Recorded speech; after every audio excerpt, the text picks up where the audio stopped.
So, hello and welcome to the 2020 IMDb New Filmmaker Award. Thank you very much for joining us.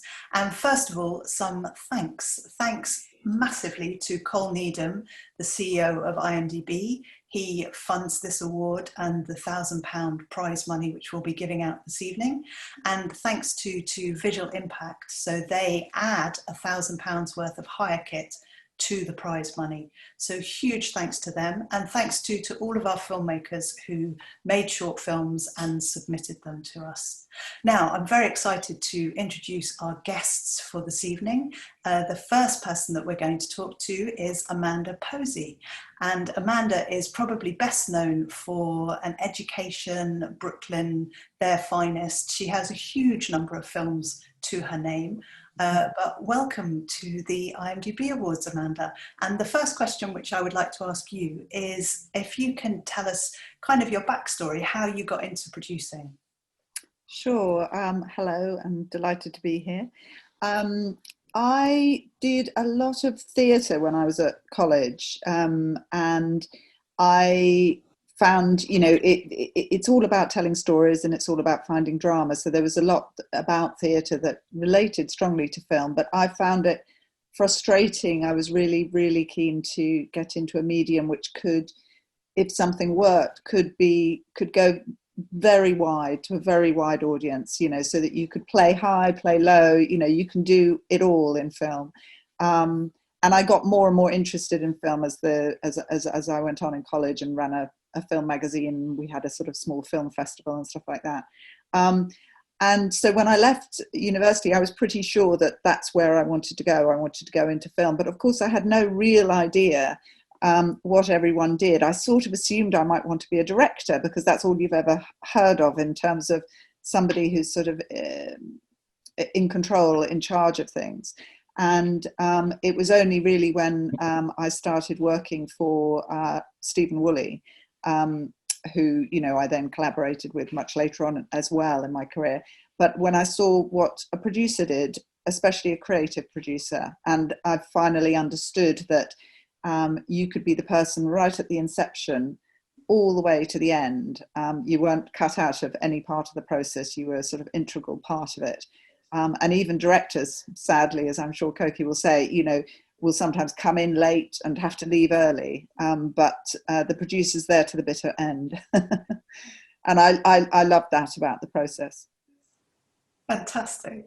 Thank you. Let me bring Coky in. So Coky Giedroyc has been making films for a long time, has made lots of shorts, made lots of television, from Murder Most Horrid to Harlots, and she's made 3 feature films. Stella does Tricks, Women Talk Dirty, and of course the most recent, How to Build a Girl, which everyone absolutely loves, and came out in lockdown. So Coky, tell me your backstory about how you got into directing. So I come from a family, none of whom have ever been in show business in any way, shape or form.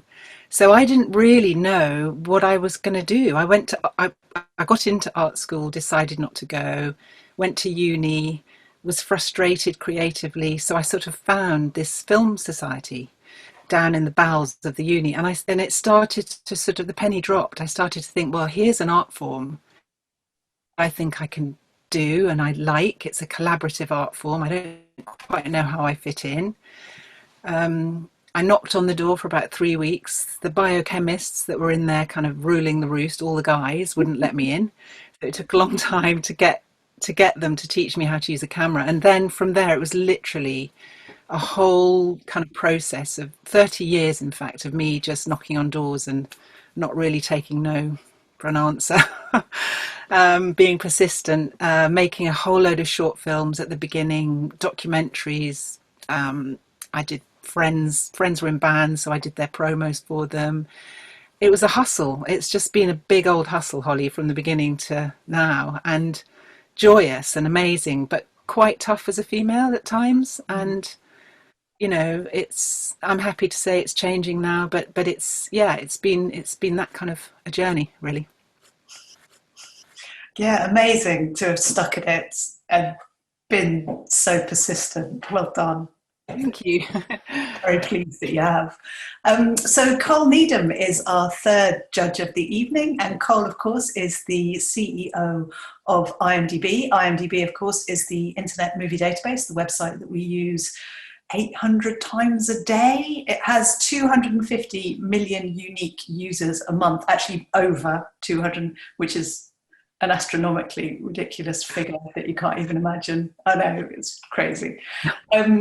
So Col, we're talking about shorts today, obviously, because we are giving a prize to the best short. Tell me something about shorts and features, and because you've got a lot of both on IMDb. Are there any features, do you think, that have no shorts? Are there specific shorts that have ignited features? Right. Well, I was thinking about this. And obviously it's great. It's great to be here. It's great to be back. How many?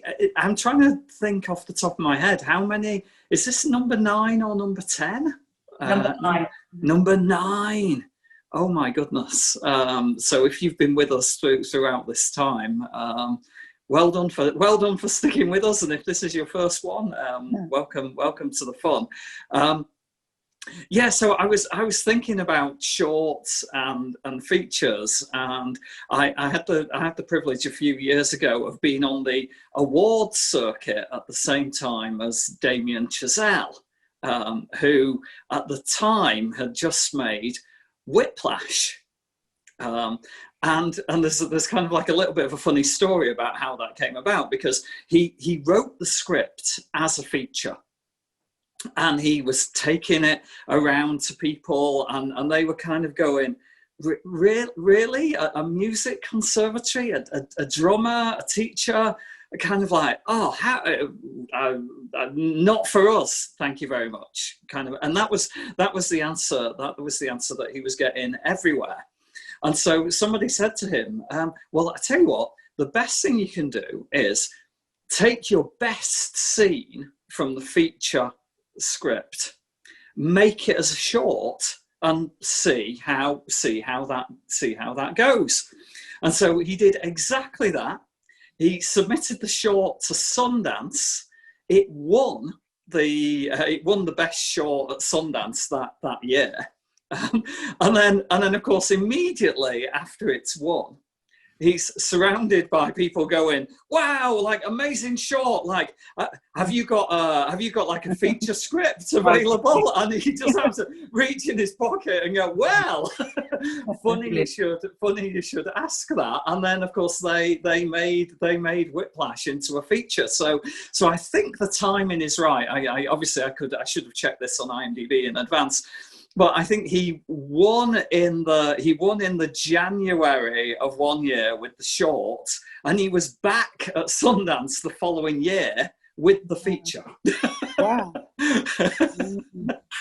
How fantastic. And Amanda, I know that directors make shorts and then kind of grade up from there. Is it the same with producers? Well, I certainly did. I did a couple of, and they're the hardest films I've made in my life, actually, because everything was reliant upon your charm and guile and make ends meet, whatever, everything was direct, because nobody got paid anything. So it was actually the best training for all the skills that you'd end up using as a producer. And also you made some links. There are a couple of crew members. There's an actor, who then turns up later in your career, and you can laugh about the fact that you were there then, and how nice that you sort of that it's panned out really. But I got arrested trying to shoot a raid on a McDonald's in King's Cross. Why I thought that we could shoot a raid on a McDonald's with guys with sort of funny face masks and plastic guns, and they thought we were, they thought there was an attack. You learn by doing that ridiculous, those ridiculous things when you're sort of naive, but you learn how to deal with that situation and how to do a lot of charming at that moment. And was it the same for you, Coky? Did you find that that shorts were harder than the television and the films that you've done? Yeah, they're tough behind the camera. They're tough, as Amanda says, just getting it together. I mean, I remember persuading my friends when I was at uni to come and be in a short film that I'd written and was directing. And I had to bribe them with alcohol, literally, to get them out of bed and on set. So Red Stripe Lager kind of came in, donated loads of beer, and we got them in. They became our sponsor. And my sister, who was 14, she was roped in to kind of build the set. My boyfriend was doing the catering. I mean, it was just so make do and mend. It was just literally us. And looking back, Amanda's right. It was like the beginning of a journey, because it's where you use all your kind of creative powers and your persuasive powers and your sheer determination to do the thing, which is a piece of art that you have no idea whether anyone's going to be interested in or where it will land, but it's like a compulsion to do it. And I honestly feel like if you can do that, you can do anything. Amazing. It is, yeah, it's art, isn't it? And it's, yeah, and it's the persuasion. It's kind of getting all your gang together and pointing everyone in the same direction, and that is filmmaking. That's literally what it is. It's collaborative, but it's also very, very singular. It's about making this story amazing. And actually, the other thing, Amanda, is that I was thinking is that short films are really tough, because actually it's very, very tough to tell a story in a beautiful story in a small, perfect form, and that's a great kind of foundation for work in the film industry later. The rigor with the script. Yeah, I completely agree, and also about the choices of how you spend your resources becomes so much more acute than a funded production. And you learn the bad way too. You realize it was stupid spending all that money dressing that one room, whereas in fact the heart of the story lay in the girl walking down the street that cost you nothing. And so I think you learn those things too. Totally. And in one of my short films, we were so broke. I'd heard about this thing called a tracking shot, and I thought I really, really want to do one of those. So we got the cameraman to stand on a skateboard with the camera, and we just pulled it really slowly. And that's kind of where it all starts. It's where it starts.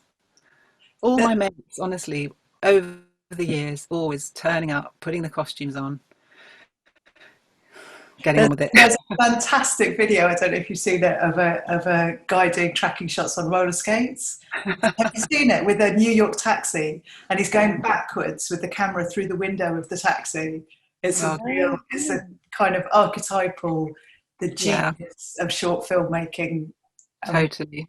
And things that I'm sure you wouldn't be able to do, like Amanda, I'm sure that health and safety wise, roller skating backwards in a New York street with a taxi. Exactly. Probably. I sort of miss. Sorry, Amanda. I'm sorry, Holly. I miss the kind of the chutzpah of all of that. I slightly miss it in a way. When productions get huge and you have all the money in the world, some of that inventiveness goes. Yes, I'm interested to speak to people who have been going through the COVID protocol filming. I know a lot of people complain about fun, can't all go for a drink after you finished a hard day's work.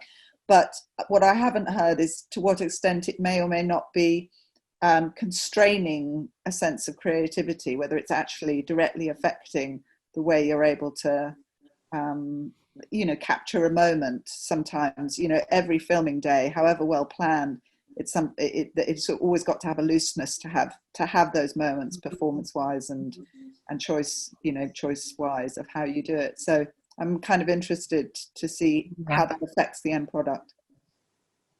Or I wonder if, like short films, whether it boosts it because it makes you more creative, because you've got to make it happen with only those two people, not the crowd of 50 that you were hoping. Yeah, well, you might be better planned, that's for sure. You might work it out more carefully beforehand. So, Col, this being our 9th IMDb New Filmmaker Award, what we're asking our audience to vote. So if tonight the judges are split between two films, then you, the audience, can swing them one way or another by voting. We're going to send you a link in the chat that you'll be able to click on and link and vote for your favourite film. But Col, what do you look for in a good short? What do you think makes it for a good short? Well, for me, definitely the script is very, very important. And I'm the kind of person, I think I've said this before, but I can find something to love in anything that I see, usually. And I can forgive anything apart from a bad script. So definitely a good script. Also, kind of like what has the filmmaker done within the constraints of the resources that they have available, kind of thing. So I'm good at kind of like applying my imagination to how a film looks and that kind of thing. So if there's the core of a good story, good script, good characters in there, and perhaps something that kind of makes me think, I want to see more, I want to know more, that kind of thing, I guess. And Amanda, if you're looking at it through kind of producer's goggles, can you spot a short film and think, God, that had a brilliant producer, or they didn't think about producing this properly? Can you spot that in a short film? Was that too complicated a question? Well, no, it's very interesting. I never think about the producer. So I'm there. I suppose I'm always watching the shorts for writer, director, actors. What I do think about, sometimes we've had mentees come to us who are producers who are at film school or what have you. That's when I might think, when I see the short, think, oh, they overcame those challenges brilliantly, or they, I can see that they put something together very well. But I'd say it's hard to judge, and perhaps rightly, it's hard to judge exactly what the producer has done behind the sort of more evident talent team, if you know what I mean. Really, ultimately, the end result is like, if it's worked well, then you know that they've done a good job. But in terms of individual sort of specific points, it's hard to pick it out. Interesting. And Coky, can you take off your kind of director's goggles when you watch, or are you there kind of imagining what you would have done? Well, I think for me, the sign of a good film is when I just literally don't think about that at all. And I'm a very, very, how can I say it? I'm a very sort of gullible viewer, and I'm a very, very sort of innocent viewer. So I can watch things and be completely sucked in and weep buckets and laugh my head off. And so that to me is really how I gauge it, how lost in it I am, and how much I'm not thinking about what is actually my day job. And strangely, it's quite easy for me if the storytelling is good, if the story has, absolute, if it comes from the heart, if it comes absolutely in an unfiltered way, then I'm there. I'm just a fan. That's how I judge. I'm with you. That's a really good way of expressing. And Col, I can see that Col's nodding. So yeah, that being a gullible viewer, of instantly being able to be absorbed in something without being the critical viewer. Suspension of disbelief, perhaps, rather than gullible. I couldn't think of the word in the moment. But I quite like gullible. It's sort of that openness, isn't it? And that kind of like totally receptive. Yeah. And actually, when I was looking at these short films for this award, I'm just constantly amazed and thrilled at how inventive and how ambitious, brand new filmmakers are. And it's just, yeah, it's just a joy to sort of be thrown into a world, however tiny and perfectly formed that world is. You know, it's just a joy. Yeah, and so on the flip side of that, Cole, having watched lots of short films over the years, do you see mistakes that are frequently made in them, or things that you think, oh no, they've done that thing again? Are there irks or quirks? No, I don't think there's anything specific to shorts in that respect. And also, I mean, again, I can forgive any, as long as there's kind of like a good script, a good story in there.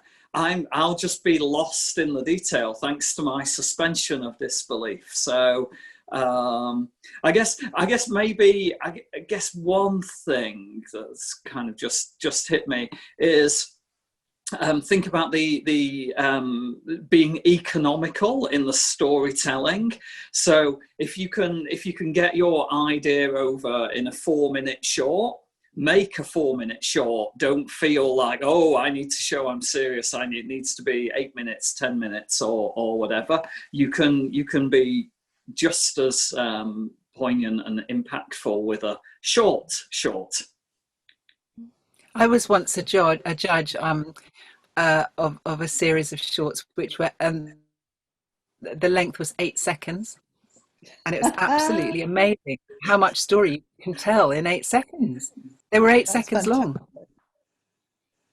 Yeah. God, 8 seconds is fantastic. I've thought about shortening. So our criteria is 10 minutes or under. So, and 10 minutes has to include everything. But I've wondered about doing them as a minute, because you think about, ads that can get a whole, John Lewis ad in a minute and a half can get a whole life story in there, can't it?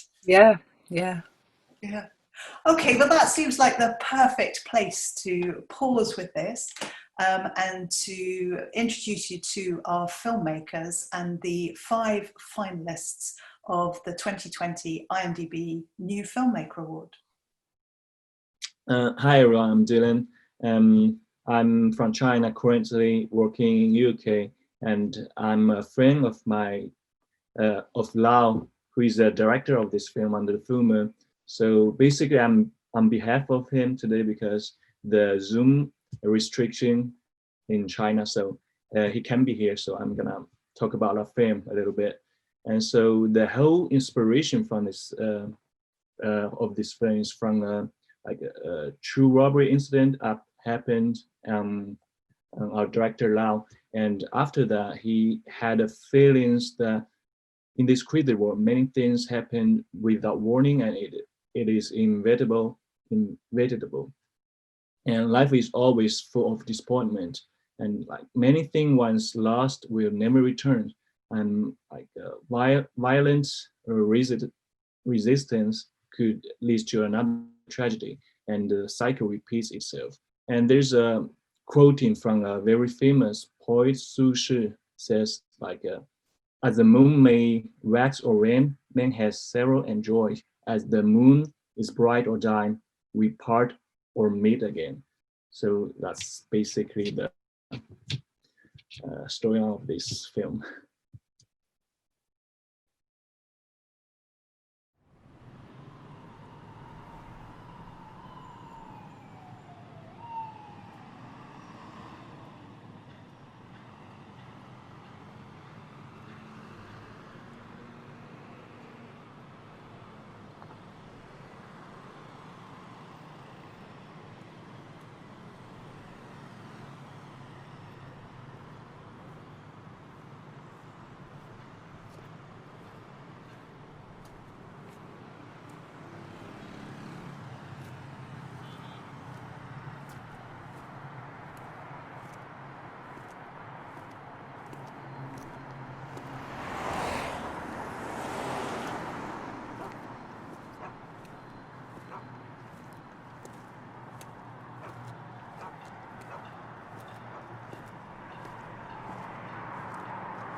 Hey! Hey! Hey! And what you doing? Get off me, bro. Give it back! Give you what? What are you talking My about? phone! I know you just stole it! I don't have your phone. Don't mess around with me. What? You don't believe me now? I'll show you, yeah? Look. Empty. Empty. Look, empty. What? Phone, my phone. The keys, my keys. So what are you saying then? I don't know what you're playing at, but I just want my phone back, please. I'll call the police. I'll call them then, innit? Go on.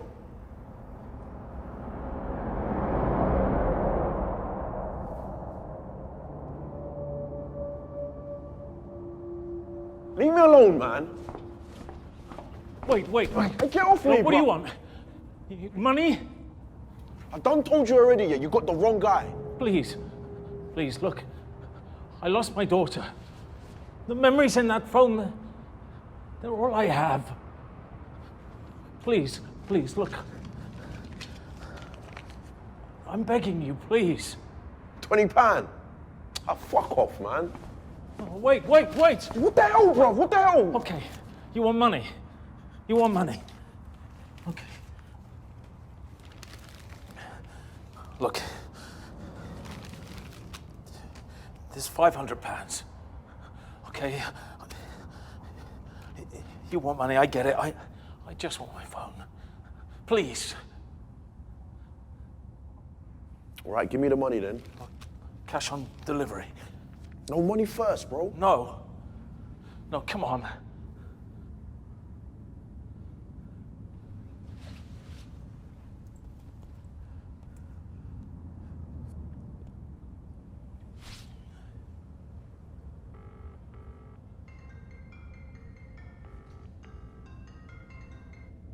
Hey, yo, D.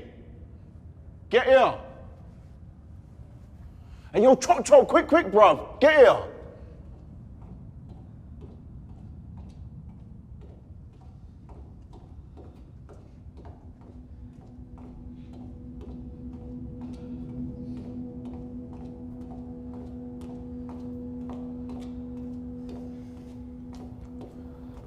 All right, give it to me. Give me my phone. Easy. Hey, show him. Look, there it is, bro. Give us the money. Come on, quick, the money, bro.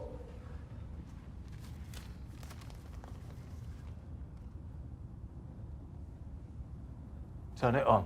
What?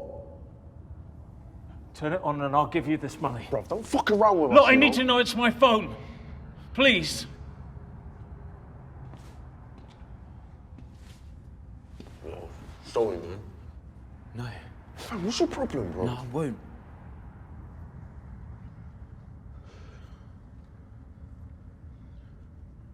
Hey, give me it, bro. I said no! Bro, are you fucking... Hey, fuck off! Bro, who you Fuck pushing, off, bro? mate. You're Give me the money! Don't just stare at me, give me the money! Look, Stay there! Don't make me hurt you!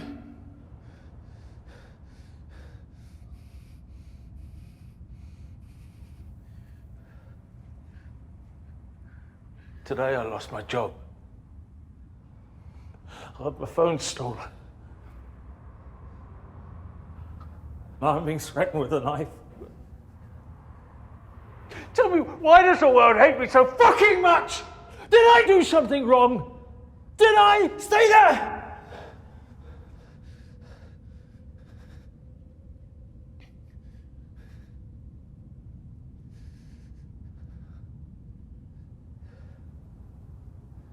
She told me several times she was unhappy at school. I should have listened. But I just thought she'd try and fit in, you know. I never thought she'd...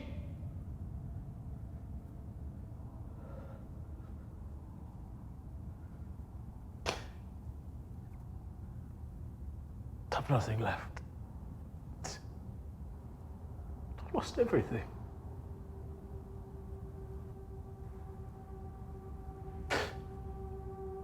I couldn't protect my daughter. I couldn't protect her. I can't even protect her memories. So just do it. Don't. Just do it. I don't want to hurt you. Fuck you. Don't. Hey, you stop! Fuck you. Hey, you get off him!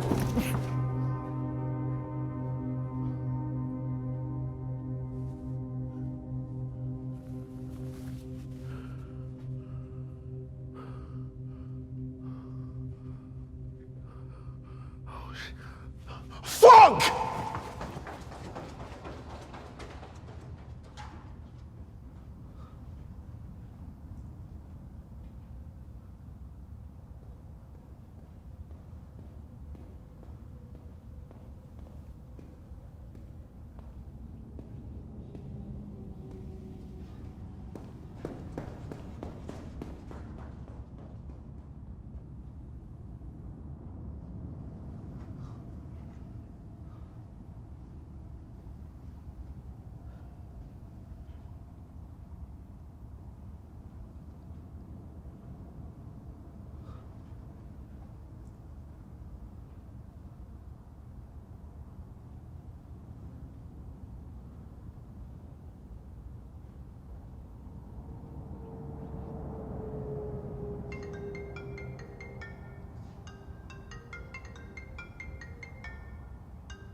Hello, my name is Madison Stewart Leonard, and I'm the writer-director of Flush Lou, which I also acted in.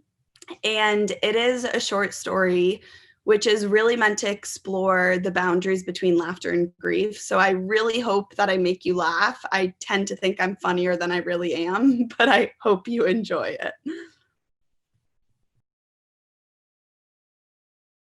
My dad used to say you could learn a lot about the women in our family.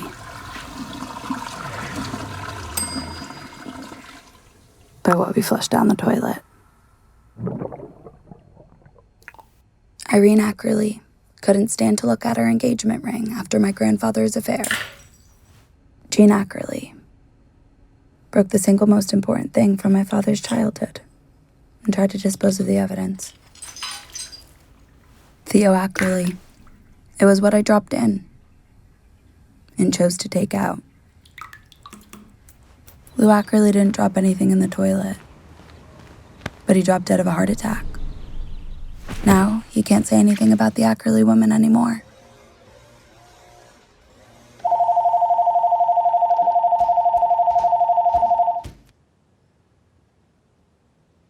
I thought you were going to get the phone. People call a lot when someone dies. No, I received your flap. They're beautiful, stunning. You sound like you're full of shit. I didn't know how to be nice after that, so I decided to be more unpleasant. Are you gonna go? Or just stand there? I have issues I seriously need to figure out. Like learning to take my anger out on someone other than my mom. Someone like Patricia. Until she got under my skin. I hope you fall off the wall, Patricia.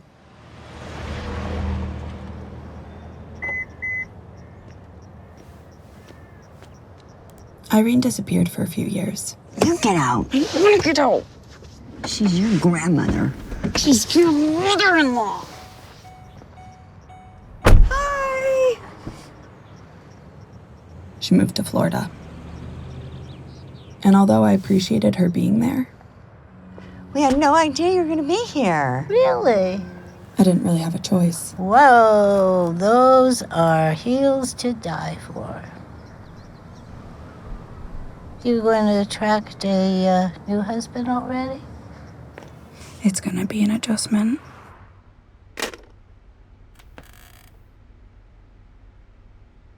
This is Bob Butticher. He isn't very good at his job. My condolences.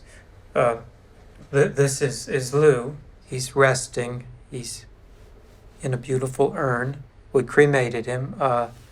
We weren't supposed to, but the morgue was understaffed, and there was a backlog of bodies, and they were stacked up. Actually, 180 bodies. And I don't know what to say. We can't put ashes back together again. You knew, didn't you? How long have you known for? Bob, how long has she known for? Last week, I don't know. I didn't take this so well. Neither did Irene. And my mom finally cracked. I am so sick and tired of both of you and your shit!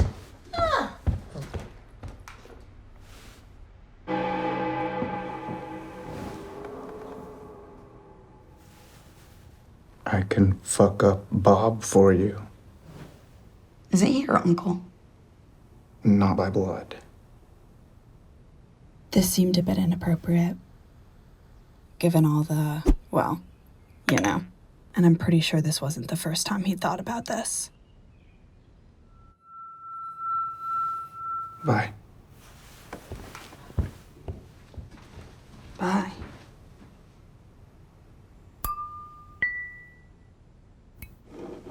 This is the annoying part where she's gonna try to be my friend again. You know, Theo, I could probably arrange to have Bob accidentally cremate me too. At least I can warn two parents at once. She literally read my mind. Get out of my head, Mom. You are so incompetent. You're just a incompetent weasel. You're a weasel! Lou is in a happy place now. Oh, happy place. You're going to be in a happy place. It's called the court. Yes. Ladies, let's go. We're out of here. Home.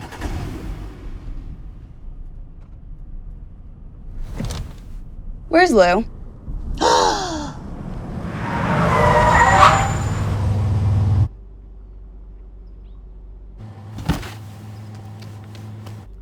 It happens.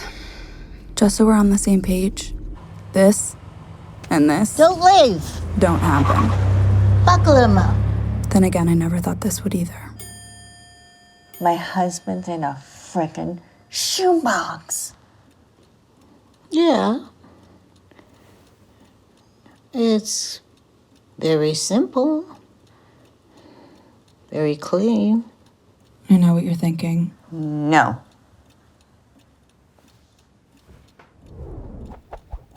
He looks like a parcel of mail. Well, doesn't it? Irene felt we needed something more. Lou.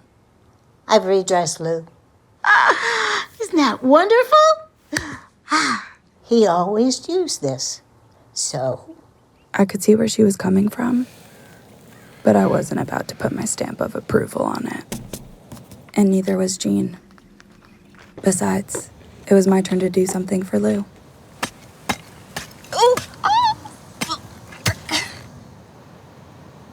nope. Oh, we'll just think of something else. I don't remember her being that annoying.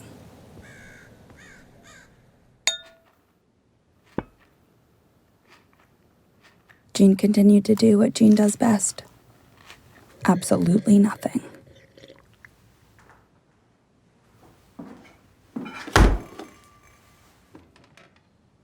Isn't this nice?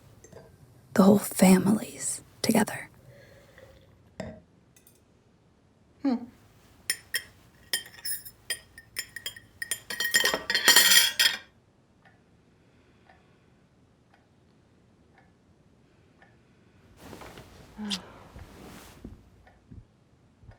I'm a really good daughter. After that, we agreed on a new urn. I think we realized that we had to stop fighting for him and start looking out for each other. But that didn't make it any easier to fall asleep, especially when urns creep you out.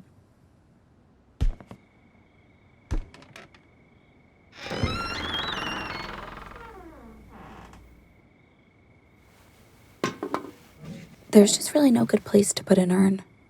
Oh yeah, now I'm gonna get a great night's sleep. My dad used to always joke before, saying that you're not horrible people. You just do horrifying things. He's gotta go. Yep.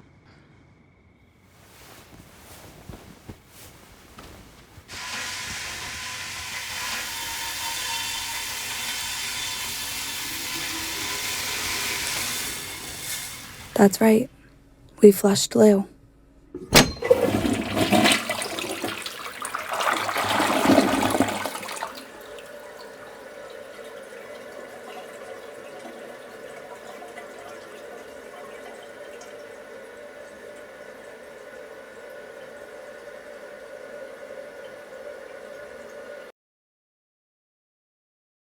Hey everyone, my name is Hunter Williams and I'm the director of the short documentary, The Monkeys on Our Backs.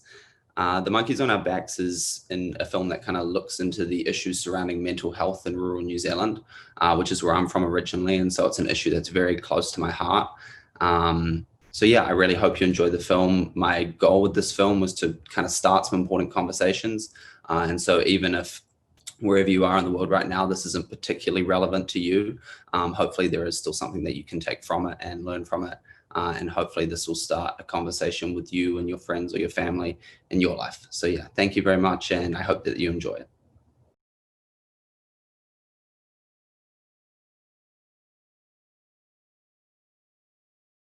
Sound and everything. Okay. Come on. And I know you're recording now. Boo.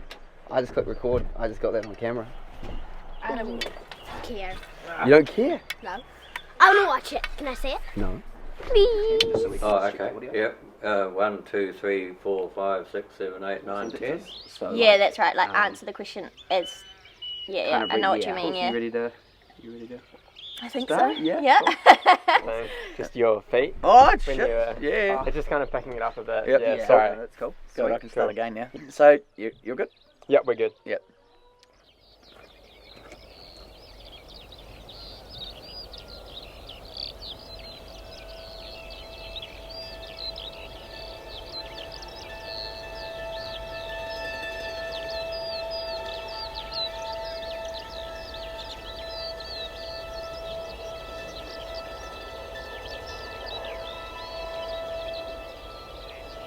Basically, you wake up in the morning, it's the same shit, different day. That's pretty much it. You can call it Groundhog Day, you can call it losing your passion.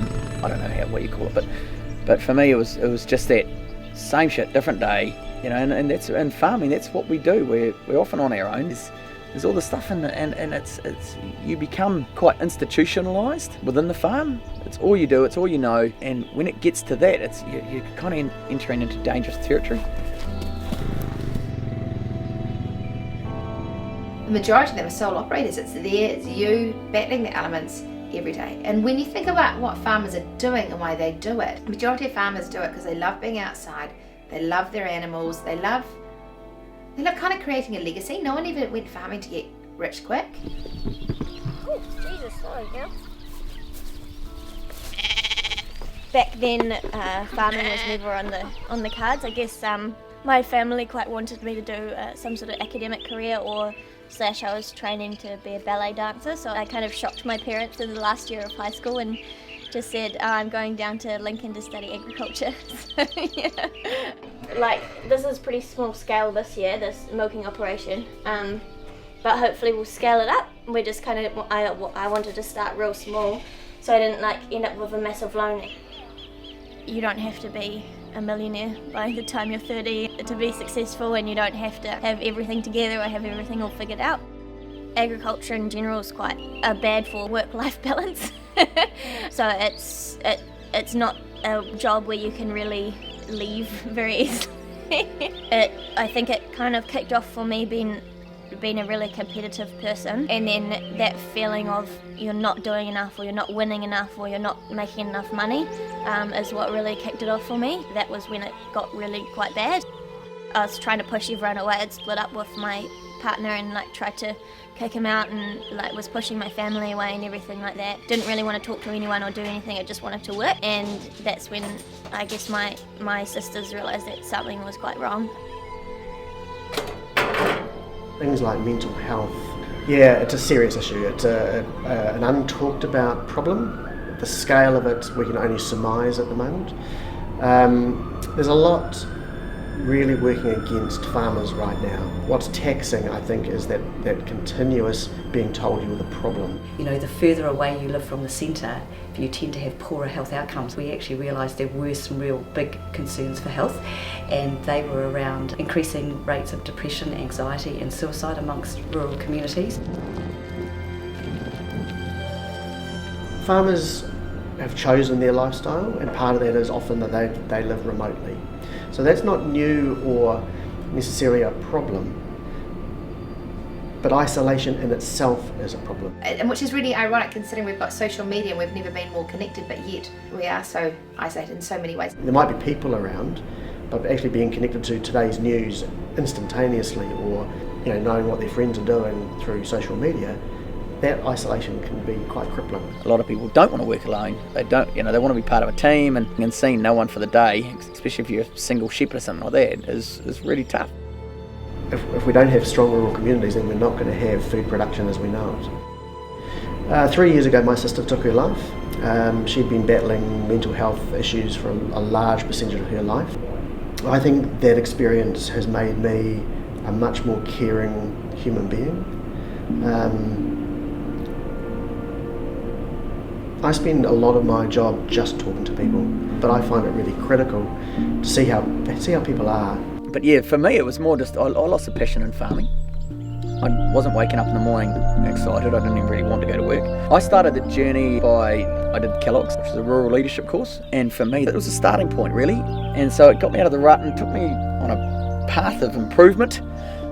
Good Yarn is a mental health literacy program, and so that's key to it, that you attend a workshop led by somebody who is like you. So a really respected, trusted farmer stood up in front of 30 or 40 farmers and talked about why it's okay not to be okay, and here are the common signs and symptoms, and this is how you start a conversation with me or somebody that you're worried about. It really took off. The community of all those places were brilliant, and they look after each other. Farmers around there, they all drive a community and a spirit that is very, very special. And what we see now, and what I'd like to see continue, is that those communities keep together and support each other.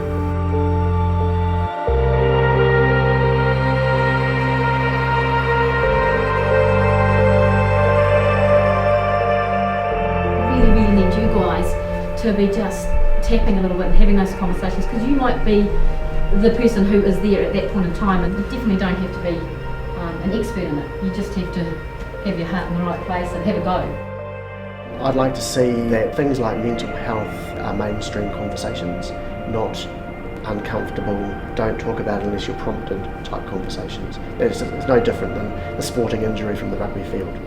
When I was prescribed the medication, she said the medication isn't going to just magically fix you. You have to take off those like glasses that you're looking at the world through, like of where everything's wrong and you're not right and you're just a carbon footprint and all this stuff that I was telling myself. Take that perspective off and look at it from a more, am I making a positive difference? And if you are, then do you have to be so hard on yourself in every other aspect?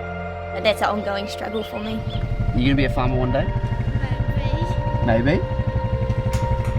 Right, we'll leave you alone.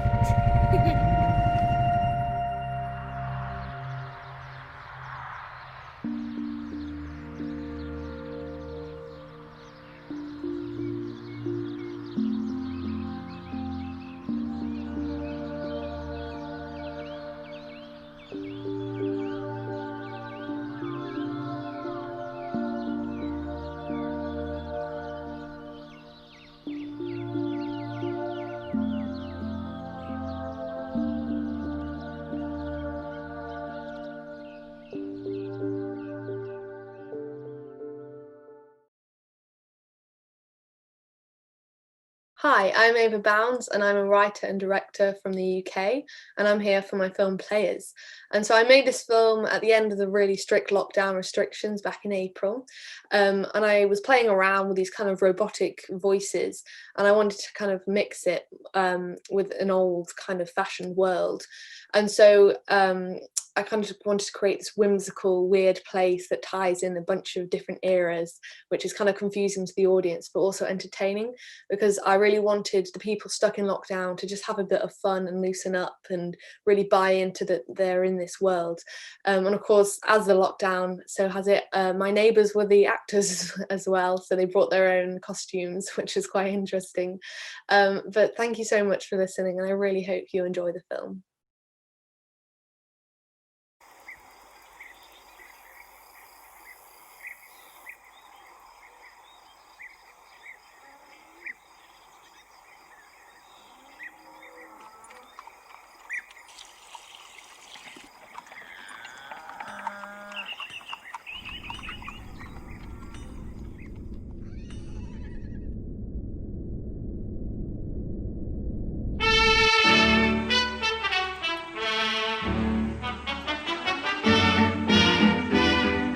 La pendule fait tic-tac, tic-tic. Les oiseaux du lac pic-pac, pic-pic. Glou, glou, glou font tous les dindons. Et la jolie cloche ding-ding-dong. Mais boum, quand notre cœur fait boum.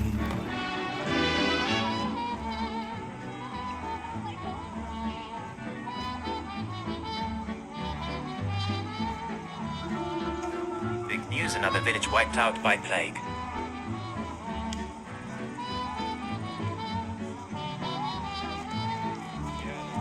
A bit too bitter. Ring a rosies, a pocket full of posies, a tissue, we all fall down. This blade's door.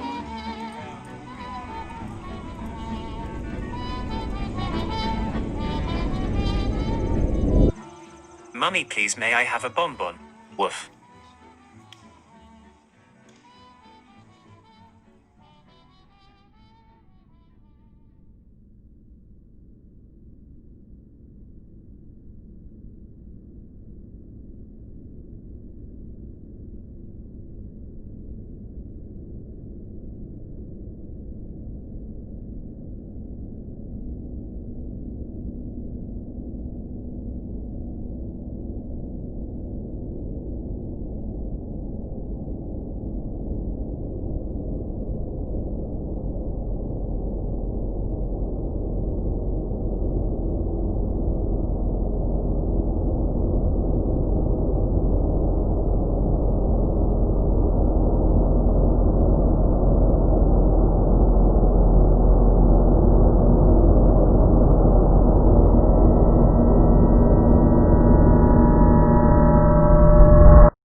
Tweet.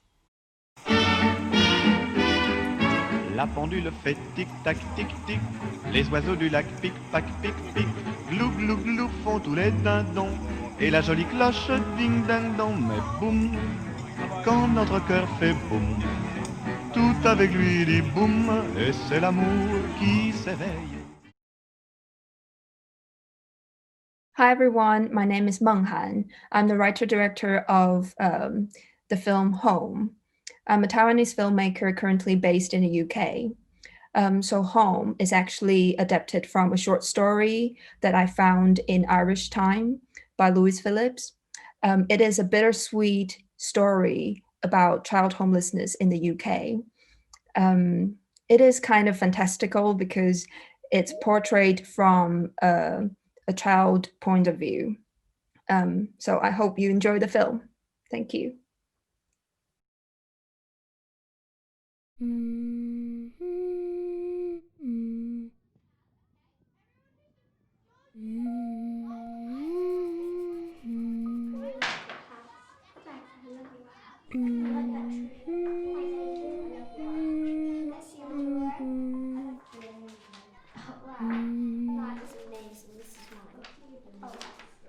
Is that your bedroom? Yeah, that's my bedroom. Which one's my bedroom? Mine's upstairs. Do you like our house? I love it. I love mine too. I love your people, really.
Don't play out in the corridor. Do you want to be out in the street again, eh?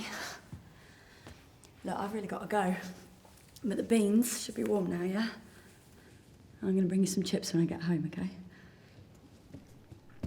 Right, you need anything, you get Mr. Brown, yeah? Good girl. Come on.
No idea.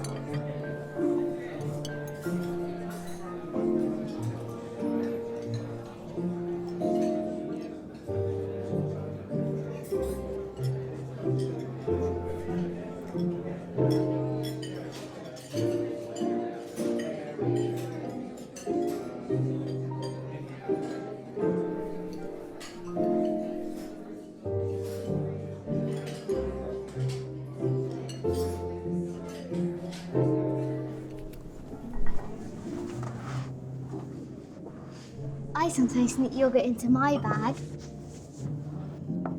They're not mine. Everyone here can eat them. Is this some kind of game? Where are you from? I live here with my mum. You live here? I didn't know people lived in hotels. I'm Olivia. I'm Emma. Not that I want to. Why? You have a swimming pool, library, and huge TVs. You've got everything. A swimming pool? But that's for the people on holiday, like you. I'm not on holiday. My dad works here. Then you must know where the toilet is. Ours is blocked. Of course. Let me take you there. I know a shortcut. Come on.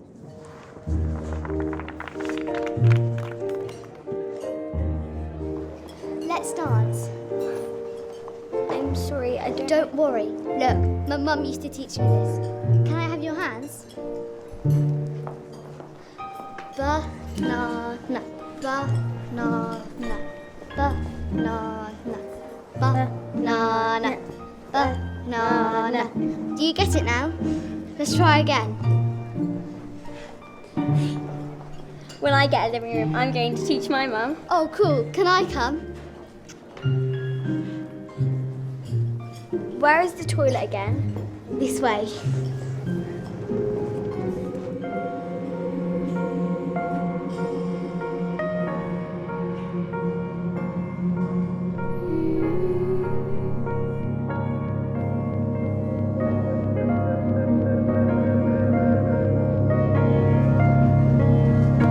What are you doing? I told you to sit in the corner. Who's she? Where are your parents? She lives here with her mum. Lives here? What's wrong, Dad? She just wants to use the toilet. Emma, tell him what happened. I've told you not to call me Dad here. It's lavatory, not toilet. Her lavatory is blocked, Mr. Emerson. There are no blocked lavatories in this hotel. Please, just let us... This young lady is not a guest. She cannot be here. I want my home and my toilet. Stop it.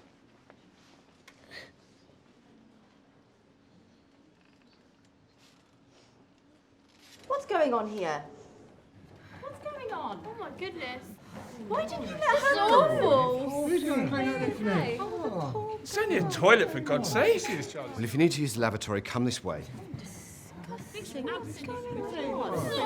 wrong with you? Emma! Olivia!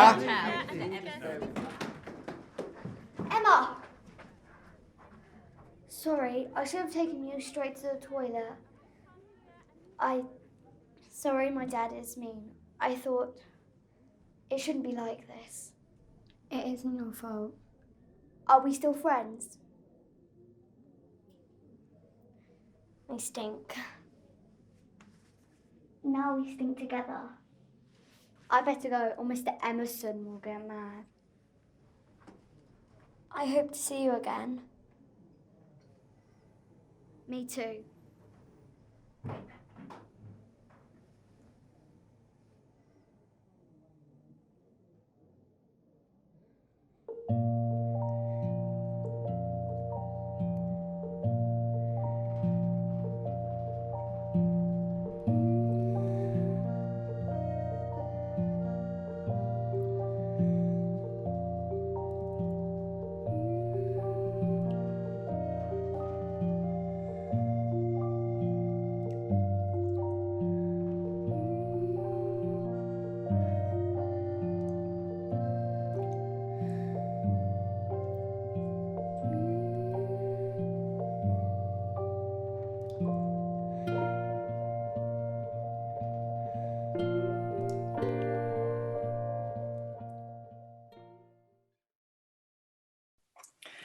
Those were great. Thank you so much to all of our filmmakers. We had 123 submissions this year, and they are always difficult to choose from.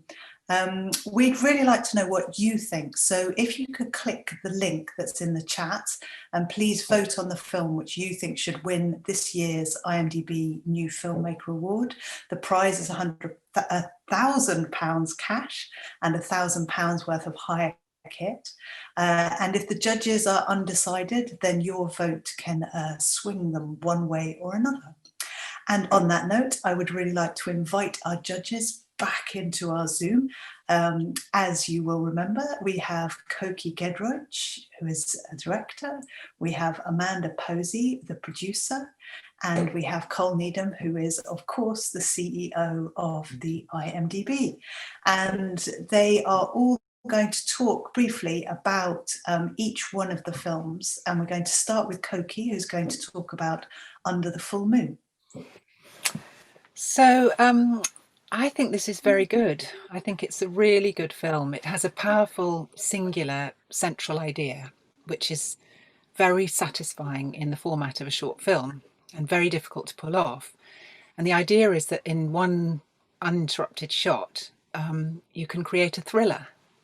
And I feel that the filmmaker has done this really effectively. I think the single shot creates a sort of tension immediately, and it forces the viewer into a relentless POV, which doesn't let up at all. Very difficult in one shot to get the pacing right and to know exactly where the camera's going to look and to choreograph the drama. And I felt that it was achieved beautifully. The acting's very good, very assured. The cinematography is strong. The music is very atmospheric. I had no idea what would happen at any point. You know, I loved the little twists and turns, and it kept me completely engaged. I felt very, very anxious through this film in the right way. I wondered slightly whether, you know, I didn't quite understand why the guy with the knife didn't hand over the phone at the end. I wasn't quite sure why that was happening. And I didn't totally believe that he would die immediately from the knife wound to the side. I'm afraid I've directed a lot of crime and thrillers myself, so I'm very picky about things like that. But overall, I thought it was a very, very impressive short film. Really good. Yeah, I'd love to know how many takes it took to get that one take. Yeah, it was really difficult to pull off. Yeah. So, Amanda, you're next with Flushed Lou. Yes, this was, I mean, it was a lot of fun, this film. And to be honest, it's just great to have a strong sense of humour and a strong take, you know, in the way that this filmmaker had in terms of her voice. I know that Col, the black comedy, was right up the street, and it had a very assured tone throughout, had a real clarity of concept, but also a confidence in the execution, so that you really felt like she had made what she set out to make. Along the way, using techniques that were sort of impressively juggled to achieve the effect of the story, so that, you know, you had the dry voiceover, at times unreliable, which was kind of fun. You had the sharp cutting, the hard edits that either created impact or gave you a little bit more sort of comic timing. She used the chapter headings, which, you know, I think there were 8 chapter headings. So to get that into a short film and to be able to sort of progress the story so well as she did, that was very strong. So all those techniques, I think, were really, really, you know, really helped tell the story effectively. We also all really liked the design, the setting of the house and the paintings in the background. Was very taken by that and wondering how significant it was that they were all of these women. But, you know, there was just something very distinctive about that, which also lent the film its strength. The tone is very hard. It's a very hard line to walk, and I thought all of the performances were very carefully modulated to walk that line, and to get those performances out of actors, for them not to go too big. at certain moments. I think it's very hard to pull off. So overall, that sort of freshness, that energy, that conviction, a real beginning, middle and end. Those are things that are really hard to pull off in a short, and something that we'd all look for in a short, and with the humour on top of it, that was great. Brilliant, thank you. We're coming back to you again, Coky, to talk about The Monkeys on Our Back. Yeah, this was a very interesting film for me. I started off in documentaries, and so I felt that the filmmaker here had a very, very beautiful and sort of sensitive touch, if you like. It's a very gentle and honest and uncluttered film. There's no sense of the filmmaker showing off. There's no whiz-bang wallop with special effects and crazy camera moves and music. It's just incredibly discreet. And to me, what I see is actually a storyteller who's kind of humbly allowing his subjects to tell their own story in their own voices. And I loved it for that. I loved the simplicity of it. It's not that simple. In fact, it appears simple, but it's again quite a hard thing to pull off.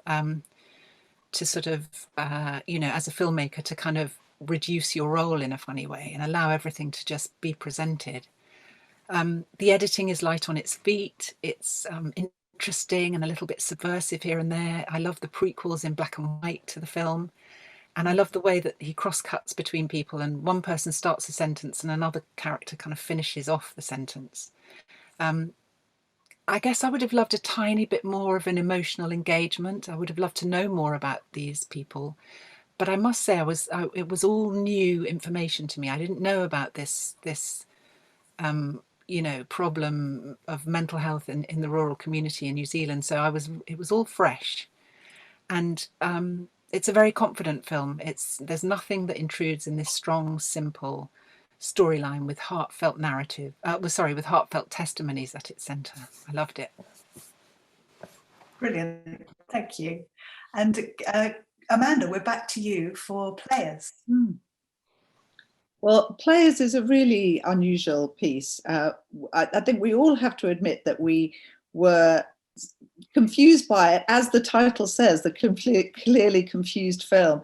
And in a way that signals the fun that the film is trying to have, and the playfulness, and that, it's not taking itself too seriously. You're entering into the spirit of it. And we all, really felt that sort of tone about it. There's a lot of elements in terms of what Ava is doing that are impressive. The anachronisms were very cleverly worked at times. There was, using the music, an unusual French song to try and convey something about the sort of both the period and the place, and then undercutting that. There was some nice moments, like the girl's face is so fresh and so, engaging. You just want to go into her and find out her thoughts. And surprising you with things like the robot suddenly coming into play, all of those things. I think what would be great is to see Ava, being maybe less obscure in her storytelling, clearer about what kind of story she wants to tell, and using what she has, which is a lot of skill and techniques and fun, to deliver that story a little bit more effectively and a little more clearly, I think, for us.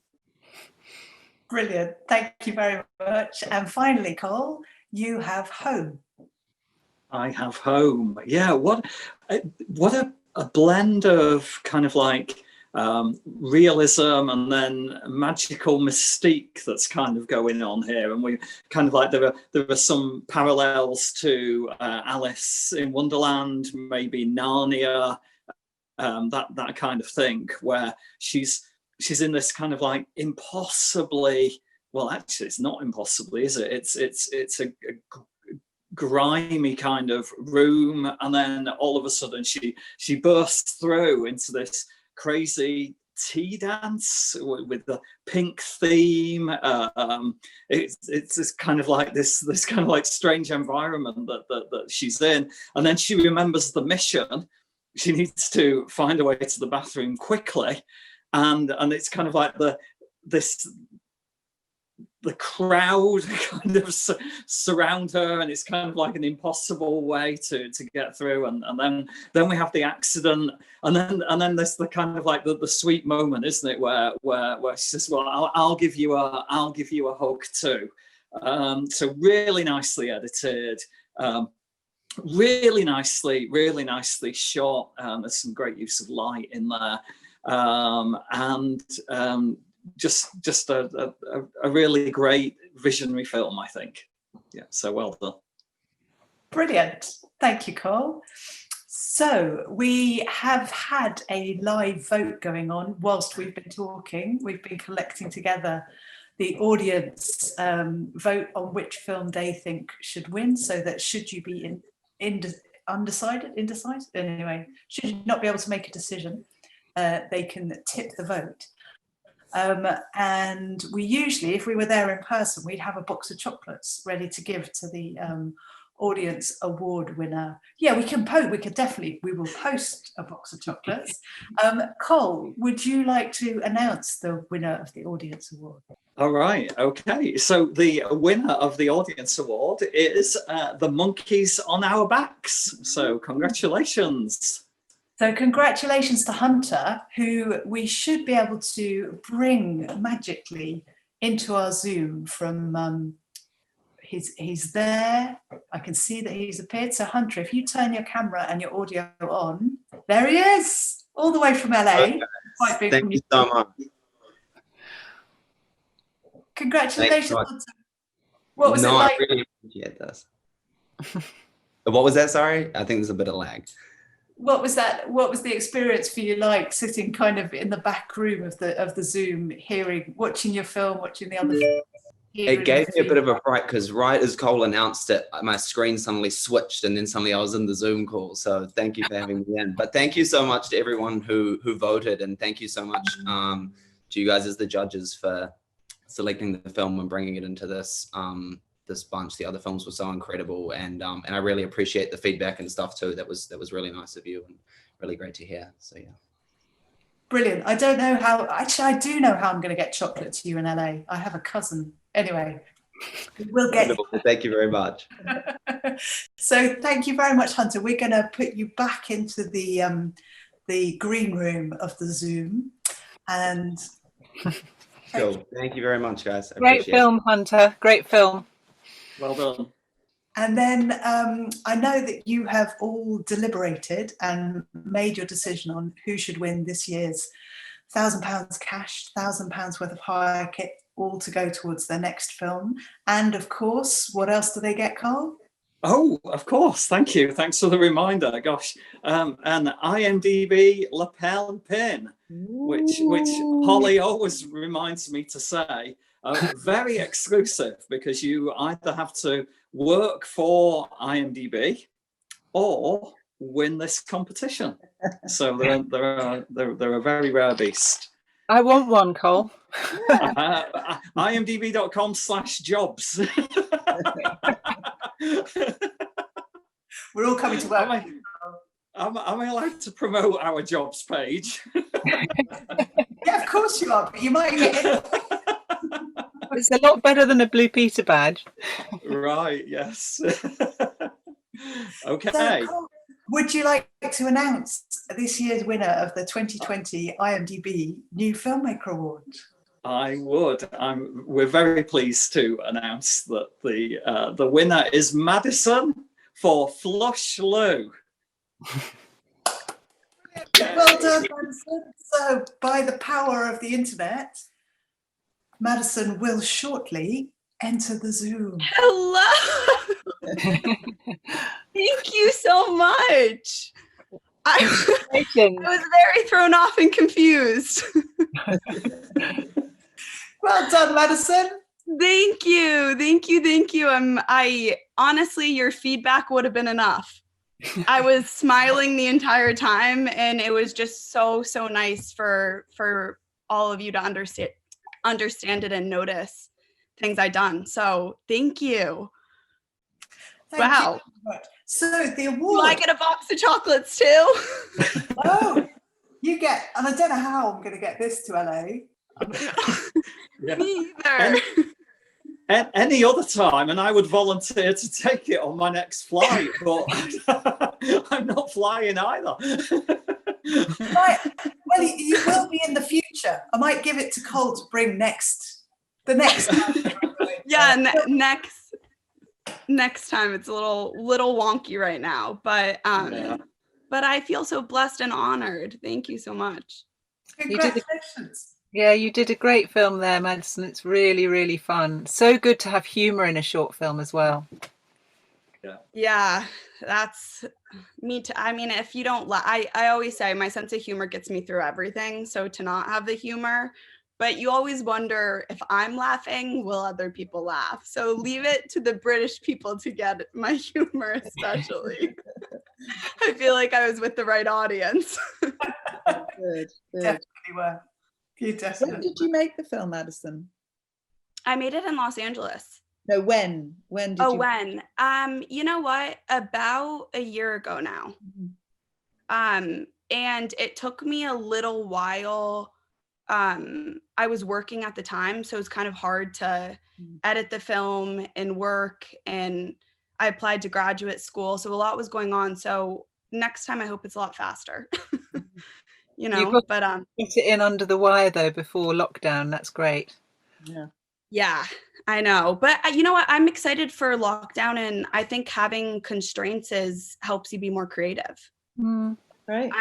I'm excited to see kind of how I can take this time and add humor to it. Yeah. So that's what I've been thinking about. Sorry, I was just going to say, I didn't say at my introduction to players, but that was a great example of Ava just grabbing the opportunity and grabbing her local village and the moment and having a go, which I think is a great lockdown inspiration for all of us. And also, I mean, she created a world in her neighborhood. I couldn't believe that. And she's 14. Yeah. That's amazing. My gosh. I had that X completely wrong, didn't I, Holly? I also was noticing the girls in home, the one girl in home. I was like, her bangs look better than mine. My gosh, I'm like, well, how did this girl get her bangs to look so good? That's brilliant. I'm glad you're noticing the details. There's a lot to take from a lot of these, but they were beautiful pieces. Madison, there's a photographer here called Martin Parr. Do you know him? And okay, have a look at his photographs, because some of your framing and some of your sort of camera angles really reminded me of his work. It was very distinctive, your style. I loved it. Yeah, you're right. It's that kind of his photographs are total real world, but heightened at the same time. Yeah. It's a sort of unusual combination. And yes, and there's a kind of sense of like humor, but not mocking the subjects. Yeah, I mean, I had a director of photography who I just knew exactly what I was going for. It's actually pretty amazing. So he helped, because once you have someone who completely understands your vision, I mean, that's the biggest, especially because I was acting in it too. Yeah. You know, and had my mom next to me where I'm like, Mom. So every other second. It was only on watching it this time that I connected the two names. I hadn't realized that she plays your mom. Yeah. Yeah. Plays my mom and is my mom in real life. So a few of those improv moments were me just being annoyed at her in real life. So they translated well. Oh, you did great. Yeah. Thank you so much. I'll definitely check out that photographer. I haven't heard of him. Yeah, do. So I'm going to wrap this up for us tonight. I'd like to say huge thank you to our wonderful judges. We'd normally have a massive round of applause now, so we can assume that everybody is applauding. So. Woo! Thanks for having us. And thank you so much to everybody that submitted films. So next year's, the 2021 IMDb New Filmmaker Award is already open. So if you've been inspired by this to make a film or submit your film, then go to filmbath.org.uk and you can find out about the award there. And otherwise, watch more things on Amplify, which is our virtual film platform. And thank you all very much and good night. Thank you. Good night. And thanks, Holly. Yeah, thanks, Holly.